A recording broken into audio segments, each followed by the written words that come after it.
नमस्कार, knocking-news.com में आपका स्वागत है। मैं हूं गिरिजेश वशिष्ठ।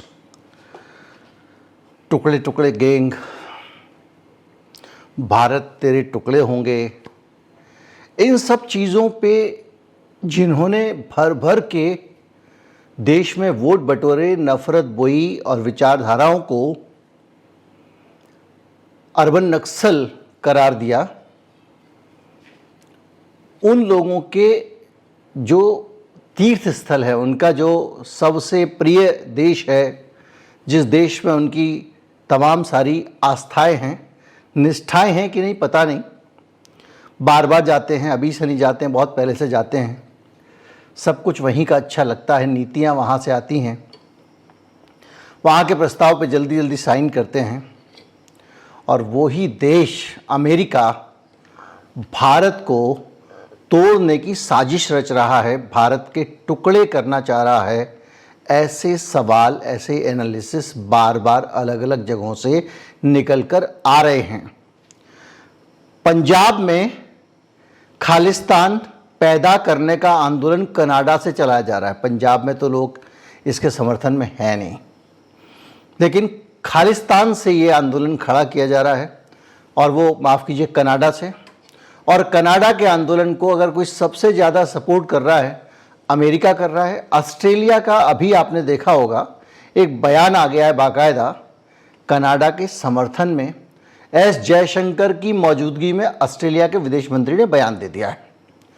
यानी ये सारी चीज़ें बताती हैं कि किस तरह से जो हम जिनको अपना हम मतलब हमारे नेता लोग जिनको अपना आका, शुभचिंतक, मार्गदर्शक वगैरह समझा करते थे, कल मैंने आपको बताया था कि किस तरह से वो भारत को कॉर्नर करना चाह रहे हैं, भारत को दबाव में लेना चाह रहे हैं।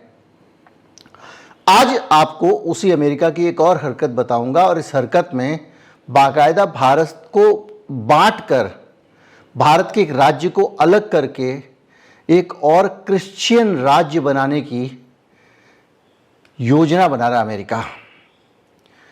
क्या है मसला, कहीं मत जाइए, चैनल को सब्सक्राइब कर लीजिए। ये मसला क्या है यही मैं आपको बताऊंगा। मैं अभी आया।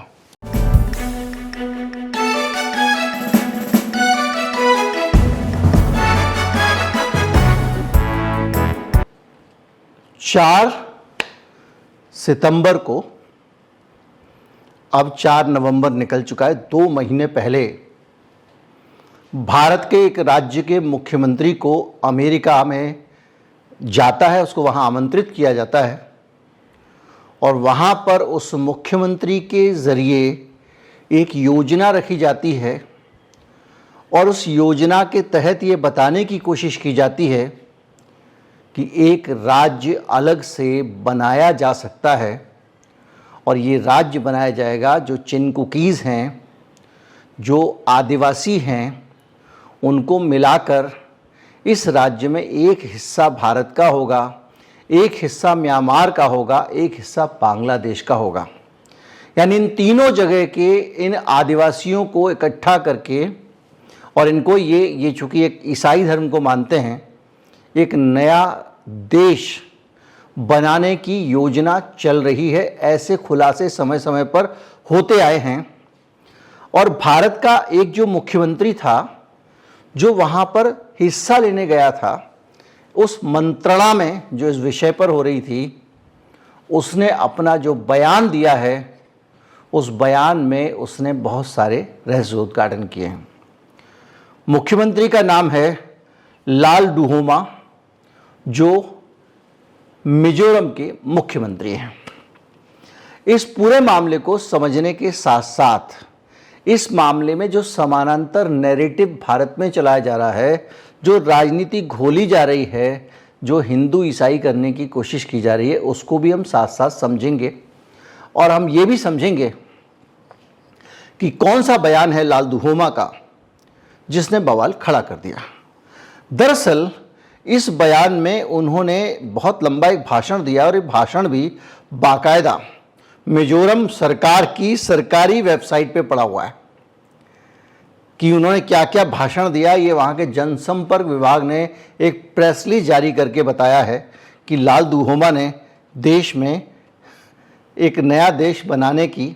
लेकिन देखिए, इन मुख्यमंत्री महोदय ने कहीं पे भी साफ साफ ये नहीं कहा है कि वो एक नया देश बनाना चाहते हैं। उन्होंने एक बार भी ये नहीं कहा है कि वो इन चीज़ों को मिलाना चाहते हैं, लेकिन उन्होंने जो कहा वो बहुत अहम था। पहले उनका भाषण सुनते हैं, उसके बाद आगे बढ़ते हैं। It's just like a two-way traffic. As far as we are concerned, we shall never ever accept the division of our people into three countries. This will never be acceptable. And the boundaries are imposed boundaries by the British government. In that committee, we are never represented. We are never consulted. Therefore, it is an imposed boundary. We'll never accept it. We'll never accept construction of boundary fencing in between us. अब आगे इसको समझा जाए तो चलते हैं मणिपुर की समस्या से।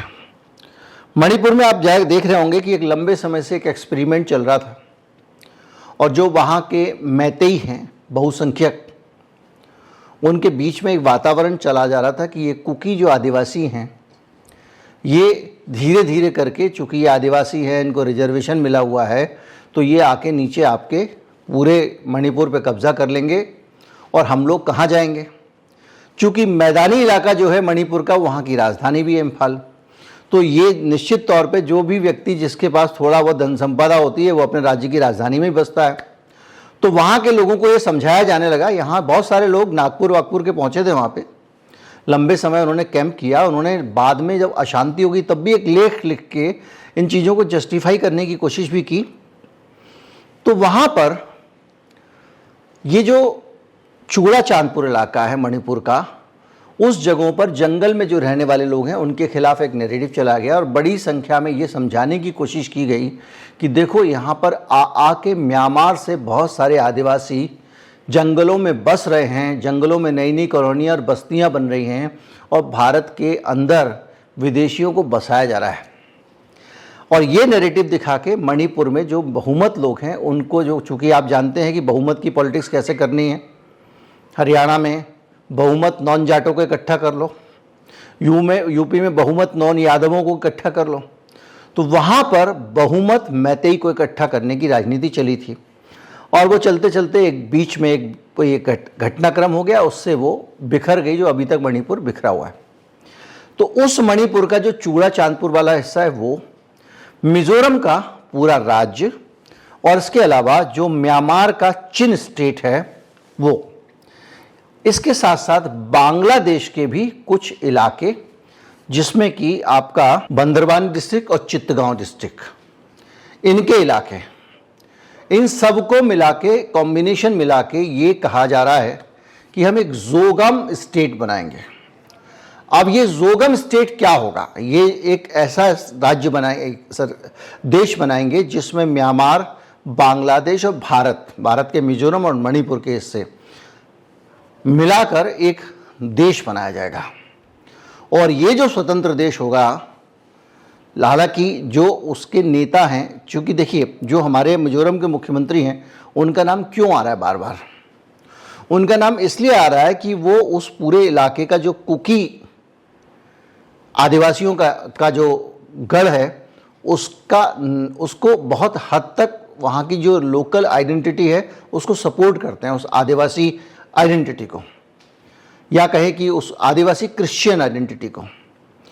तो वो जो साहब हैं वो, याद कीजिए जब मणिपुर से कुकी लोग पलायन करके जा रहे थे तो हिमंता बिस्वा शर्मा ने कह दिया था कि हम किसी को यहाँ शरण नहीं देंगे, लेकिन मिजोरम वाले ने कहा था हम शरण देंगे, डंके की चोट पर देंगे। और उन्होंने जो कुकी यहाँ से लोग जा रहे थे परेशान होकर, दंगों में उत्पीड़न का शिकार होकर, उनको मिजोरम में जगह दी, उनको बसाया। उसकी वजह यही थी कि एक आइडेंटिटी मिलती है।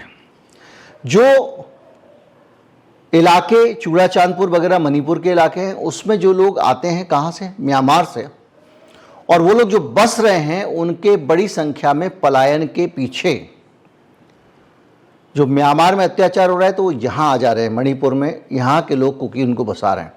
तो क्या हो रहा है कि ये जो पूरे कुकीज़ हैं इनकी एक एकता है, और ये कहते हैं कि ये जितने इलाकों को बना के हम एक लैंड बना रहे हैं, जोलैंड बनाने की बात कर रहे हैं, ये जोलैंड हमारी एक ट्राइबल आइडेंटिटी का देश होगा, हमारी एक पहचान है, हम एक बड़ा हिस्सा हैं। और ब्रिटिश लोग, अंग्रेज हमको अलग अलग देशों में बांट कर चले गए।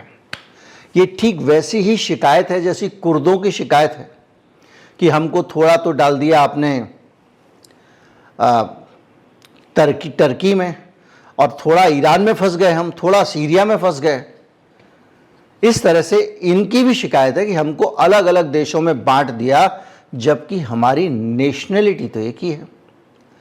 और वहाँ जो भाषण हुआ है, उस भाषण में ये जो मुख्यमंत्री जी हैं हमारे, जिन्होंने भारत के संविधान की शपथ ली है, ये बाकायदा इसी बात पे जोर दे रहे हैं और बड़ी समझदारी से इन्होंने कहा कि जो भौगोलिक राजनीतिक सीमाएं होती हैं तो कंट्री की होती हैं, नेशन तो कल्चरल आइडेंटिटी से बनता है, और हमारा जो नेशन है वो इन तीनों देशों के इन हिस्सों को, जिसको जोलैंड कह रहे हैं, वो है।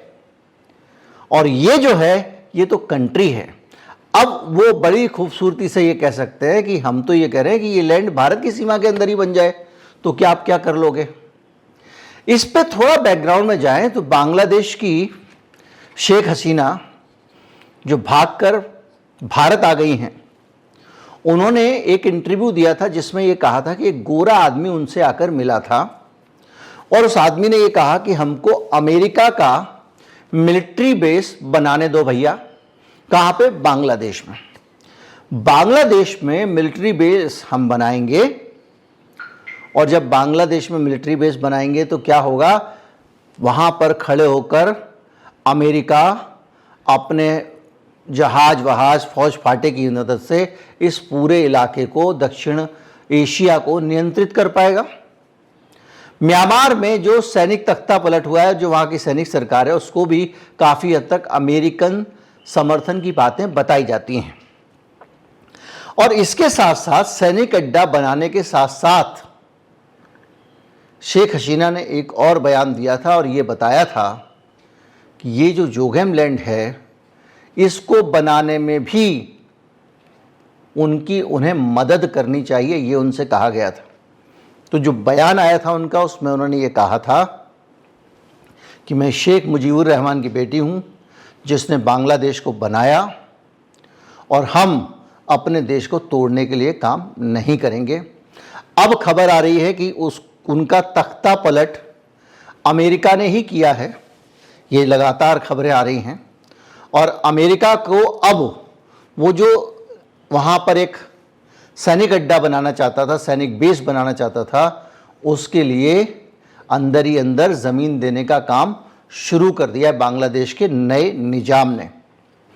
तो जब ये पूरी खबरें आप देख रहे हैं तो इस बीच में आपको ये जानना पड़ेगा कि क्या क्या कहा जोलैंड की मांग को लेकर, क्योंकि इस भाषण के जो इम्पोर्टेंट हिस्से हैं जो आपने सुना, इसके अलावा भी हैं, और वो हिस्से आपको ये बताते हैं कि एग्जैक्टली क्या बनाने की कोशिश हो रही है। उन्होंने कहा कि बॉर्डर के बिना भी सच्चा राष्ट्र बन सकता है, सच्चे राष्ट्र की कोई सीमा नहीं होती हैं, भौगोलिक सीमाएं राजनीतिक होती हैं। यानी इन चारों जगहों के लोग हम एक देश, एक राष्ट्र हैं, भले ही हम अलग अलग देशों में बटे हुए हैं। उन्होंने कहा कि हमको समुदाय की एकता के लिए काम करना चाहिए, और जैसे चर्च ऑफ साउथ इंडिया बना, जैसे चर्च ऑफ नॉर्थ इंडिया बना, वैसे हमको भी चर्च ऑफ ईस्ट इंडिया बनाना चाहिए, जिसमें हमारे सारे के सारे जो चर्चेस हैं उनके बीच में एकता हो, और चर्च के जरिए हम इस चीज़ को आगे बढ़ाएं। उन्होंने कहा कि एक चर्च काउंसिल बननी चाहिए जिसमें हर तरह के जो गुट है चर्चों के, वो उसमें शामिल हों। म्यांमार, मिजोरम के जो कुकी भाई हैं उनके बीच में एकता होनी चाहिए। आपको बताऊं कि करीब लाखों कुकीज़ शरण लिए हुए हैं, क्योंकि वहाँ की जो सरकार, सैनिक सरकार आई है, वो उनके ऊपर जुंटा सरकार, दमन करती है, यहाँ तक कि अपने ही नागरिकों के ऊपर हवाई हमले करती है। आदिवासी इलाकों में जाके उन्होंने भारत के अंदर शरण ली हुई है। और इन्होंने अभी बीच में ये हुआ था कि केंद्र सरकार ने कहा कि भाई आप जो है वो आइडेंटिटी बनाओ, ये वाली बायोलॉजिकल आइडेंटिटी वाली, तो उसके लिए बाकायदा मिजोरम के मुख्यमंत्री ने कहा हम नहीं बनाएंगे और हमारे पास में जो शरणार्थी हैं इनका ख्याल रखना हमारे लिए बहुत ज़रूरी है। और म्यांमार के अलावा मणिपुर की सीमा पे भी हमारी जो केंद्र की सरकार है ये फेंसिंग कर रही है ताकि वहाँ से यहाँ पर लोग ना आ पाएँ। लेकिन दिक्कत एक और है, ये जो कुकीज़ हैं ये ओपन सीमा है पूरी हमारी म्यांमार की, मिजोरम की, मणिपुर वगैरह पूरी की पूरी। इसमें आना जाना वैसे है जैसे कि एक देश के दूसरे हिस्से में लोग जाते हैं। इनकी आपस में रिश्तेदारियां हैं, जाना आना है। वो आते हैं कुछ दिन यहाँ ठहर जाते हैं, ये आते हैं कुछ दिन वहाँ ठहर जाते हैं। अभी भारत में जब बहुत दंगे वंगे हुए, दबाव हुआ, तो कुछ लोग वहाँ रहने चले गए। तो ये लोग जो है इस बॉर्डर में अंतर ही नहीं पता इनको कि ये वो देश है, ये देश है। ये आदिवासी इस तरह रहते हैं। अब सरकार लगा रही है वहाँ पे फेंसिंग, अब इनको बांट रही है भारत में और विदेश में। वो याद कीजिए पंछी नदियाँ पवन के झोंके, कोई सरहद ना ने रोके। इसी तरह इंसान भी रुकना नहीं चाहता है। अगर सरहद की बंदिश ना हो तो पता नहीं कितने लोग यहाँ से पाकिस्तान रोज जाएं, कितने लोग पाकिस्तान से यहाँ रोज आएँ। कईयों के रिश्तेदार बहुत सारे एकदम जुड़े हुए हैं दोनों देश। खैर, तो वो जो है ये फेंसिंग लगाना चाह रहे हैं। तो ये जो अलग करके देखा जा रहा है उसके अगेंस्ट जो ये साहब हैं मिजोरम के मुख्यमंत्री जी, ये इसको जोड़ने में लगे हुए हैं, एक साथ जोड़ा जाए। इसके साथ साथ वो कह रहे हैं कि यूएस में उन्होंने भाषण देने का उद्देश्य बताया कि बड़ी संख्या में अमेरिका में हमारे समुदाय के लोग हैं और वो खुलकर इस आंदोलन को आगे बढ़ा सकते हैं। यानी ठीक उसी पैटर्न पे जैसे सिख समुदाय के लोग जो कनाडा में हैं वो चाहें तो भारत में खालिस्तान के आंदोलन को वहाँ से समर्थन कर सकते हैं। पश्चिमी देशों की भूमिका का भी उन्होंने संकेत दिया और कहा कि बहुत सारे पश्चिमी देश भी हमें सपोर्ट करने को तैयार हैं। ये पूरी की पूरी तस्वीर बताती है कि एक देश बनाने की तैयारी चल रही है जिसमें पूरा मिजोरम और मणिपुर का चूड़ा चांदपुर वाला हिस्सा होगा, बांग्लादेश भी होगा और उसमें म्यांमार का भी बड़ा हिस्सा होगा। अगर आप इसके इतिहास में जाएं तो 2021 में जब इस जनजाति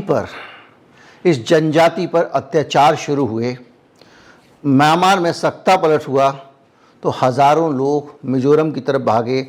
80,000 म्यांमार के शरणार्थी भारत में रहते हैं, जिनमें 53,000 लोग 2021 के तख्ता पलट के बाद आए हैं। बायोमेट्रिक डेटा वाला, जैसे मैंने बताया कि जो संग्रह करने की बात हुई थी, तो मिजोरम की सरकार ने ठुकरा दिया था कि कोई ये परमानेंट नहीं आए, जो कभी भी चाहेंगे चले जाएंगे, कभी भी आ जाएंगे, इस तरह का मामला है। और कई लोगों के रिश्तेदार हैं जो मैंने आपको बताया। अब आप ऐसा सोचिए कि जो चिन्ह हैं, चिन्ह कुकीज़, वो अपना एक देश बनाने की बात कर रहे हैं और इस देश बनाने का जो पूरा कंसेप्ट है इसको अमेरिका सपोर्ट कर रहा है। यहाँ से एक आदमी जाता है अमेरिका में और वो मीटिंग करता है। अब इसको थोड़ा सा आप जो कल हम बातें कर रहे थे उस तरफ लेके चलें। अमेरिका का पहले तो एक चीज़ और भी है कि ये जो भाषण है ये भारत सरकार की, जो हमारी राज्य सरकार है मिजोरम, उसकी वेबसाइट पे पड़ा हुआ है।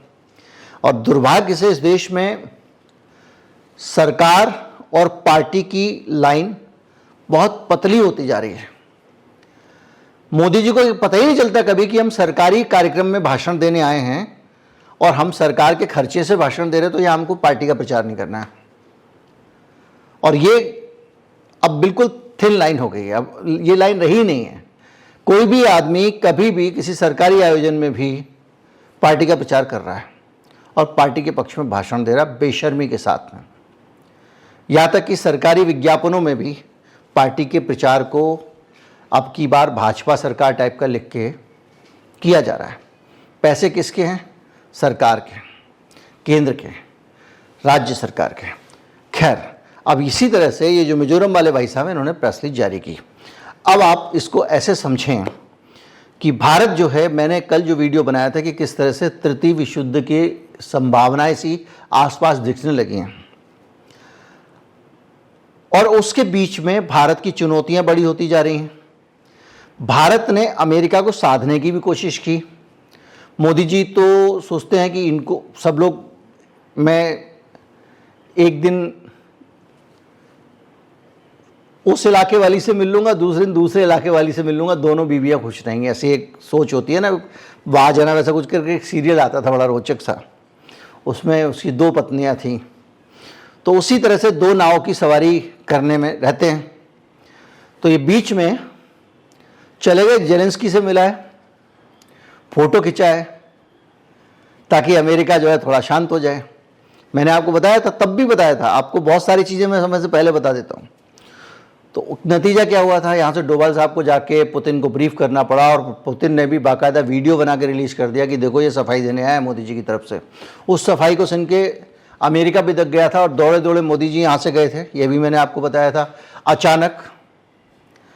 और वहाँ पे इसी बीच में मोदी जी के नाम पे समन जारी कर दिया गया था, डोभाल साहब के नाम पे समन जारी कर दिया गया था वहाँ की अदालत से।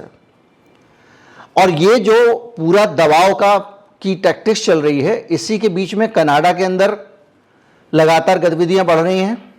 कनाडा की सरकार खुलकर अब अमित शाह का भी नाम ले दिया है उन्होंने, और कार्रवाई करने की बातें कर रही है। मैं आपको पहले दिन से कनाडा का मामला है तो बता रहा हूं कि ये अमेरिका का खेल है। कनाडा भी जो कह रहा है, ये भी इसको अमेरिका ने बताया।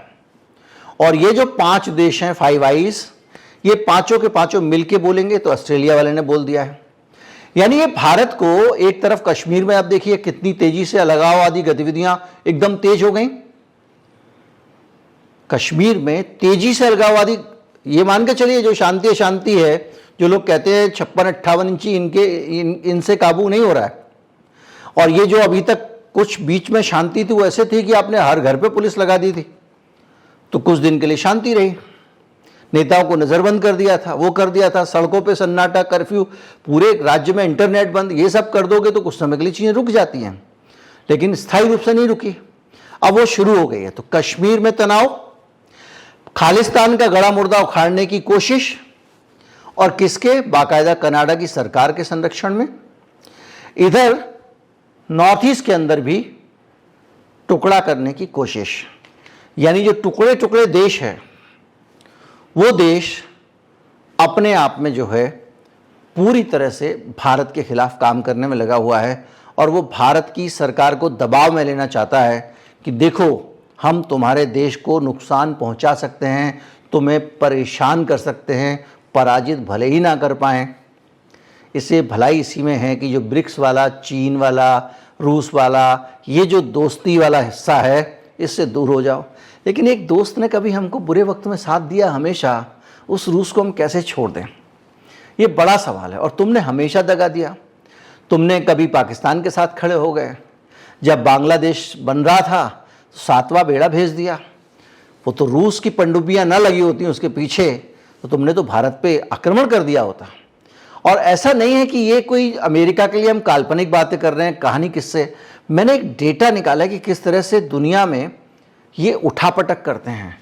अभी ईस्ट तिमोर नाम का एक देश बनाया है इन्होंने, और खालिदा जिया ने ये कहा था कि जो ईस्ट तिमोर में बनवाया है इन्होंने देश, वैसा ही देश बनाने की ये कोशिश हो रही जिसका हम जिक्र कर रहे हैं। जो इतिहास है वो ये कहता है कि ईरान में 53 में इन्होंने मोहम्मद मुसद्दिक का तख्ता पलट कराया, और जो तेल उद्योग था, क्योंकि उस आदमी ने तेल इंडस्ट्री, जो ऑयल इंडस्ट्री है, उसको नेशनलाइजेशन कर दिया था। मसलन जो वहाँ पे क्या था, ईरान में जो अमेरिका की कंपनियाँ थीं, वो जा के वहाँ से तेल निकालती थीं और उसका कारोबार करती थी। इस आदमी ने कहा कि तेल कंपनियाँ अब होंगी, तेल के कुएँ होंगे सरकारी, किसी कंपनी के नहीं होंगे। तो उसकी सरकार को ही पलट दिया था इन्होंने, बाकायदा उसके खिलाफ CIA के ज़रिए षड्यंत्र रचा गया। ये इतिहास है। 53 में ईरान में ये हुआ। यानी जो इनके खिलाफ जाता है उसको ये इसी तरह करते हैं। ग्वाटेमाला में 54 में जोकोविच अरवेज की सरकार भी इन्होंने बदल दी, और उसने क्या किया था, कृषि सुधार किया और छोटे किसानों को खेती की ज़मीन बांटने की योजना बनाई, जिससे अमेरिकी कंपनियों का मिलजुल के, जिसको हम लोग बहुत सारे इन्वेस्टमेंट के नाम पे खुश होती हैं सरकारें, वो गुलामी है जो इन्वेस्टमेंट आता है, उन कंपनियों को जब नुकसान हुआ और उन्होंने कहा कि हम गरीब लोगों को ज़मीनें, छोटी छोटी ज़मीन जैसे भारत में है वो कर देंगे, जिसको ख़त्म करने की भी कोशिश हो रही थी किसान कानून में एक इनडायरेक्ट तरीके से। तो जैसे ही वो किया तो ग्वाटेमाला की 54 में सरकार गिरा दी अमेरिका ने, और उसने यूनाइटेड फ्रूट कंपनी थी उसकी एक, जिसको नुकसान हुआ, और उसने कहा कि इससे तो खतरा है, तख्ता पलट करवा दिया। 60 में कांगो में उसने ये किया, पैट्रिस लुमुम्बा की सरकार थी। लुमुम्बा ने सोवियत संघ के साथ संबंध करीबी बन रहे थे, जिससे अफ्रीका में जो अमेरिका का दबदबा था उस पर असर पड़ रहा था, और ये चीज़ वो बर्दाश्त नहीं कर सकता था। अभी भी देखिए अमेरिका, ये सीधे अमेरिका के दबदबे को ही तो चुनौती है कि ब्रिक्स देश अपनी करेंसी बना रहे हैं, डॉलर को चुनौती देते हुए। ब्रिक्स देश आपस में अपनी मुद्रा में कारोबार करेंगे, तो अमेरिका को चुनौती है ना, अमेरिका की ताकत को, अमेरिका के प्रभुत्व को। आप देखिए 63 में वियतनाम गो जिन दीम की सरकार थी, और उसमें कहा गया कि अमेरिका के हितों के खिलाफ वो थोड़ी उनकी नीतियां थी। वियतनाम युद्ध हुआ और तमाम समय के बाद में आखिर में वियतनाम में हार के लौटना पड़ा। ब्राजील में जो जोआर्टो गोलार्ड की सरकार थी, उसकी नीतियां जनहितकारी साम्यवादी थी, वेलफेयर स्टेट वाली थी, और बड़ी बड़ी कंपनियों की लूट के खिलाफ थी। उसने इसको साम्यवादी विस्तार देखा, गेलार्ड की सरकार गिरा दी। 63 में चिली, सल्वाडोर एलेंडे की सरकार थी। आप देखिए कि ये एक दो नहीं है, अगर आप, ये मैं बता रहा हूं आपकी हाल का, अगर आप विकिपीडिया में जाएं तो 1901 से लेके सैकड़ों रिजीम चेंज किया अमेरिका ने। ये पूरी दुनिया में सरकारें गिराता रहता है। अलेंदे समाजवादी थे, उद्योगों का राष्ट्रीयकरण किया और सुधारने की बात की, नेशनलाइजेशन किया, बस इसी बात से चिढ़ गए और कहा कि ये साम्यवाद का विस्तार कर रहे हैं। सैन्य तख्ता पलट करवा दिया 73 में चिली में। 2001 में अफगानिस्तान में तालिबान वाला मामला, और तालिबान को किस तरह से वहाँ सत्ता में बिठाया, क्योंकि सोवियत संघ के नज़दीक जा रही थी वहाँ। उसके बाद में हमीद करज़ई की सरकार बन गई। अभी आप देखते हैं उसके बाद में फिर अभी इन्होंने समझौता करके वहाँ पे फिर तालिबान को इस्टेब्लिश कर दिया। इस तरह की चीज़ें लगातार ये करते रहते हैं। 2003 में इराक में सद्दाम हुसैन के ऊपर आरोप लगाया, झूठा, दुनिया जानती है कि वो बायोलॉजिकल वेपन बना रहा है, झूठा आरोप लगाया, झूठा आरोप लगा के उस पर हमला कर दिया, उस आदमी को मार दिया, उसका देश तबाह कर दिया। क्यों? क्योंकि वो बाकायदा एक दमदार नेता था और अपने देश को एक इंडिपेंडेंट देश रखने की कोशिश कर रहा था। पाकिस्तान का इमरान खान सबसे लेटेस्ट है, पुतिन से मिलने चला गया था, भाई साहब अरेस्ट करके उसको डाल दिया गया जेल में। तो ये जिस तरह से पूरा का पूरा खुलकर अमेरिका खेलता है, अब वो अमेरिका कह रहा है कि तुम गए तो चीन और रूस की तरफ कैसे गए। अब यार हद है। और अमेरिका बार बार ये कहता है कि अब तुमको जब चीन हमला करेगा तो बेटा कौन बचाएगा। हम ये कहते हैं वो हमला करेगा ही क्यों। अब ये भी एक बड़ा सवाल है। तो आपको जवाब मिलेगा 62 में किया तो था। तो 62 के हमले की बैकग्राउंड क्या है, क्या नहीं है, उसमें चीन का पक्ष क्या है, भारत, उन सारी चीज़ों को समझेंगे तो आपको समस्या वो छोटी दिखाई देगी। तो जो भी है, बहरहाल ये जो अमेरिका के पूरे जो उसका प्रभुत्व है, उसकी दादागिरी है, जब उसको भारत चुनौती देता है तो वो इसी तरह से भारत को अस्थिर करने की कोशिश करता है। और उसी दिशा में ये जो अलग देश बनाने की मांग उठ रही है वो है। और ये सब प्रेशर टैक्टिक्स हैं। एक बार आप उसकी बात मान लो, एक बार मोदी जी जाएंगे, बाइडेन के साथ फ़ोटो खिंचवाएंगे, कुछ साइन करके आ जाएंगे, कुछ अभी मोदी जी अमेरिका जाएंगे, कुछ ऑर्डर कर देंगे। हाल में बड़ी संख्या में हमने अमेरिकी हथियार वगैरह खरीदने शुरू किए हैं। कुछ कंपनियों के लिए दरवाजे खोल देंगे, जैसे इलॉन मस्क के लिए खोल दिए। इलॉन मस्क का मामला सरकार ने बाकायदा यूटर्न मारा है, नीतियां बदल दी गई हैं देश की इलॉन मस्क के आने के लिए। अडानी, अंबानी जैसे बड़े उद्योगपति को तक सरकार ने अंगूठा दिखा दिया। और जिस इलॉन मस्क को भारत में ये लाना नहीं चाह रहे थे, उस इलॉन मस्क को इन्होंने भारत में लाने का काम शुरू कर दिया। किसको? अमेरिका को खुश करने के लिए। मुझे उसका सैटेलाइट सर्विलांस वाला सिस्टम है, हमने चर्चा की थी इसी चैनल पे। तो अभी ये फिर जाके चरणों में गिरेंगे, फिर वो ये दबाव बंद कर देगा। तो ये अपने आप में एक बड़ी समस्या है, सरदर्द है अमेरिका।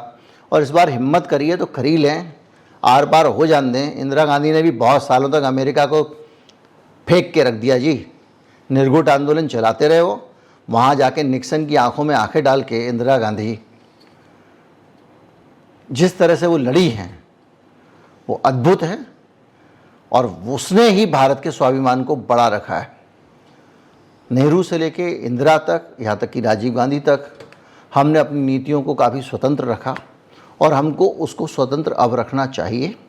और ये जो धमकियां हैं, ये धमकियां आदमी तब देता है जब वो डरता है, मेरे पास मत आना वरना गोली चला दूंगा, ऐसा होता है ना पिक्चर में। अमेरिका का भी वही हाल है। लेकिन इस बार मिल जाना चाहिए।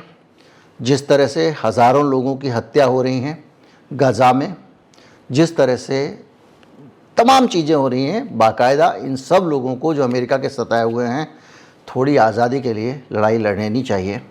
आज़ादी की लड़ाई जनता ही क्यों लड़े, कभी कभी सरकारों को भी लड़नी चाहिए। ज़्यादा से ज़्यादा लोगों तक वीडियो पहुंचाएं। नमस्कार, जय हिंद।